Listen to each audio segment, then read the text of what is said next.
Ever notice how your body seems to ignore your diet efforts? You're eating less, moving more, and somehow the scale laughs in your face. Well, meet one of the most significant, quiet little troublemakers behind the scenes: insulin resistance. The metabolic prankster that keeps your body stuck in fat storage mode even when you're doing everything right. Hey, I'm Dr. Delali Heavy, and I'm double board certified in internal medicine and obesity medicine. And I've spent the past 25 plus years helping people to lose weight and keep it off. Now, here's the part that matters. I have been on this journey myself, and therefore I do not coach from a pedestal, I coach from experience.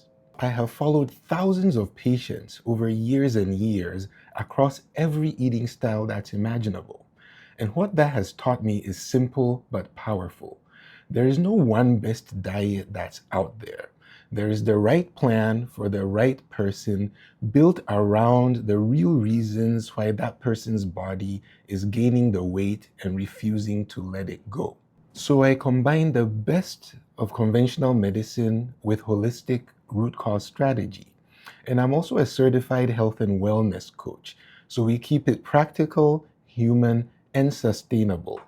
So if you want clear, honest health advice and tools and strategies that you can start to implement today, you're in the right place. Subscribe so you don't miss out on any of the content. And if there's anybody out there who you care about, share this with them. It might be the very video that will change their life. Now back to the video. Insulin is produced in the pancreas in response to food, especially sugar and foods that turn into sugar in your stomach, like bread, rice, pasta, potatoes, etc. And I like to use a doorman analogy to explain insulin resistance. So think of insulin as the chief doorman of your metabolism. Every cell in your body is like a house, right? And glucose, which is the sugar from your food, is the daily grocery delivery. Insulin's job, or the doorman's job, is to open the door and let those groceries in. For a while, it's usually smooth sailing, right? Deliveries come in, the doorman opens up, everyone's fed, and everyone's happy. But what happens when you start sending delivery trucks every day? So breakfast, bagels, snack bars, sodas, late night cookies. Well, the poor doorman gets burned out and he gets overwhelmed and starts ignoring the signal to open the door. Groceries therefore pile up on the porch. And what does that translate into? Well, your blood sugar starts to rise. The unavoidable fatigue of the doorman is what can be referred to as insulin resistance. So what happens next? Your body panics because it is dangerous for your blood sugar to be too high for too long. So it hires more doormen. In other words, it pumps out more insulin. For a short time, that helps. But if the deliveries just keep coming on, then those extra doormen also get jaded. And here's the kicker. There's one group of doormen that never get tired, and that is the doormen for the fat cells. Those guys never take a break. They are happy to store every last grocery bag and even collect the extras from next door. So while your regular cells are starving on the inside, your fat cells are hosting a never-ending block party. Now here is where the spiral begins. So your cells are not getting the energy they need, so they shout to your brain, "We're starving!" And so what does the brain do? It increases hunger and slows your metabolism, which naturally leads to weight gain, right? And so you eat more, your blood sugar climbs higher, your insulin climbs higher, and fat storage speeds up once again. Because remember, your fat cells are still responding to the insulin. That is insulin resistance in a nutshell. A hormonal Groundhog Day that you just can't wake up from. And now let's look at a patient case. So John came in on a Tuesday afternoon with the posture of a man who had been negotiating with his own body for years and losing. 50 years old, an engineer, overweight, mostly around the belly. He was a smart man, precise, but exhausted in a way that didn't match his calendar. He sat down and said, "Doctor, I'm doing the math, and the math isn't mathing." He wasn't eating huge meals. He was being good, and he even walked on weekends. But his weight had been stuck for months. And what bothered him more was how he felt. Afternoon crashes so hard that he would hide in his car for 10 minutes just to reboot. And cravings that showed up like clockwork at 3 p.m. Then it was the brain fog, and his blood pressure was slowly creeping up, even though he really wasn't that old. Now, his labs told the rest of the story. His fasting insulin was high. This was classic insulin resistance. And here's the part most people miss. Insulin resistance doesn't just slow weight loss, it changes your whole entire operating system. Because when insulin is high, you can diet harder, but your body keeps hearing the same message. Store fuel, protect energy, stay hungry. So we didn't give him a pep talk, we gave him a plan.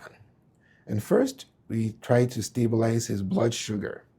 We built his meals around protein, good fats, and fiber, and we pulled the liquid sugar and the constant snacking that kept insulin elevated all day. Second, we used timing. He wasn't ready for hero-level fasting, so we started with a simple 12-hour overnight fast and then eased it to 14 hours when his cravings calmed down. No drama. Just enough space for insulin to come down and for his body to remember that it can actually use stored fuel. Third, we added 2 tiny habits that looked too small to matter, but which actually mattered a lot. That was 10-minute walks after meals and a strength routine twice a week that fit his engineer brain. It was measurable, repeatable, and non-negotiable. Now fourth, we tightened his sleep window, built a wind-down routine, and used targeted support for stress resilience. Because cortisol and insulin are close friends, his waistline moved before the scale did, which is usually a good sign actually. His fasting insulin came down, energy came back online, and that's what reversing insulin resistance looks like. It's not one magic supplement, not one perfect diet. It's just multiple small levers that, when pulled in the right order and for long enough, will make your metabolism trust you again. But how did we get here?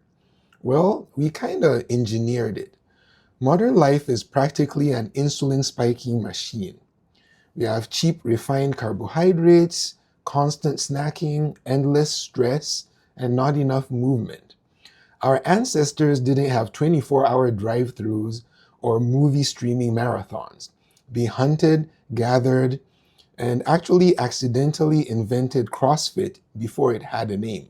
Add on chronic stress and its buddy cortisol, and the body thinks you're in danger. It stores fat just in case. The saber-toothed tiger is very extinct, but your hormones didn't get the memo. Now, once insulin resistance moves in, it rarely comes alone. It drags along belly fat, high blood pressure, high triglycerides, and eventually diabetes. Now, this is a list of the potential negative effects of insulin resistance. As you can see, barely any disease process is spared on this list. And don't forget your brain, right? When insulin can't do its job up there, brain cells start missing their deliveries and start malfunctioning. That's why some researchers have actually nicknamed Alzheimer's type 3 diabetes. And what does that result in? Your mood dips, your energy crashes, mental fog rolls in. So, how do we turn the ship around? Here's the good news. Insulin resistance is reversible. You can retrain those doormen to start opening the doors again. Step 1. Cut the constant deliveries. You need to reduce refined carbohydrates and sugar. Eat real food. That's vegetables, quality proteins, healthy fats. That will give insulin a break. Step 2. Move your body. You don't need to run marathons. Just a daily 30-minute walk improves insulin sensitivity. Think of exercise as giving your doorman fresh coffee and motivation. Step 3. Tame the stress monster. You can do this by meditating, breathing, laughing, praying, gardening, whatever it is that floats your boat and lowers cortisol. Less stress equals fewer signals. Step 4. Sleep like you're meant to do. Sleepless nights will jack up your cortisol and mess up your glucose control. Step 5. Try time-restricted eating. I'm sure everyone here has heard about intermittent fasting, right? It's really rising in popularity.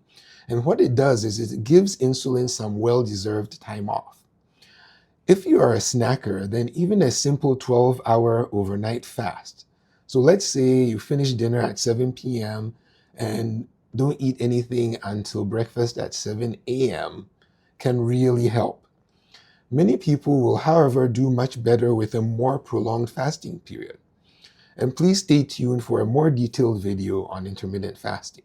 And finally, medications like metformin or GLP-1 agonists like Ozempic or tirzepatide, etc., or even natural supplements like berberine, cinnamon, and the rest can also assist. But remember that they are only supporting actors. The stars are still your habits. And so a question I often get asked is, how do you know where you stand, right? Well, the next time you come into the office, ask us for a fasting insulin test. Or if you're not one of our patients, you can always ask your doctor for that test.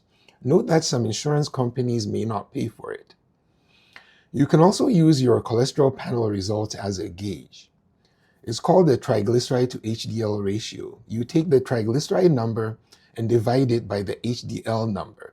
If it is below 2.5, and some people may say below 2, well, then you are generally in good shape. Any number above 5 is usually indicative of metabolic mayhem in your body. Before you take every bite of food, ask yourself, how is this food going to affect my insulin? And I urge you to put that question on a sticky note in your kitchen because it's the simplest compass you'll ever own. If this video clicked for you, subscribe to the channel so you don't miss any new videos that come out, and be sure to share it with someone you care about who would benefit from the knowledge. Let us rebuild your metabolic orchestra, one doorman at a time. Wishing you all the best in your journey towards health. Until next time, bye.